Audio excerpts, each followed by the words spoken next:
C'est dans ce laboratoire sur le site de l'hôpital de la Croix-Rousse qu'a été confirmée fin décembre la présence du variant anglais du coronavirus sur un patient d'Indre-et-Loire. Il y a toujours des mutations qui sont détectées régulièrement par différents centres, dont le laboratoire des Hospices civils de Lyon. Ce variant, on doit le surveiller plus précisément, car il y a une suspicion d'augmentation de la transmissibilité. Depuis le début de la crise sanitaire, cette machine permet de réaliser des analyses précises à partir de prélèvements issus de tests PCR.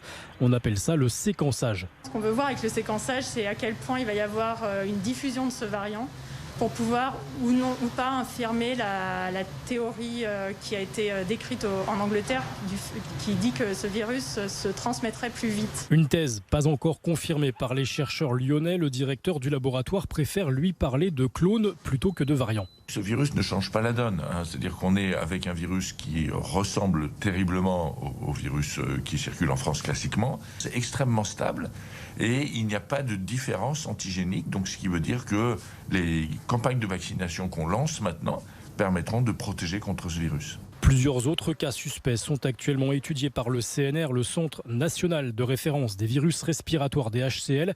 À ce stade, il n'a été rapporté aucun impact de ce variant sur la sévérité de l'infection ni sur l'efficacité vaccinale.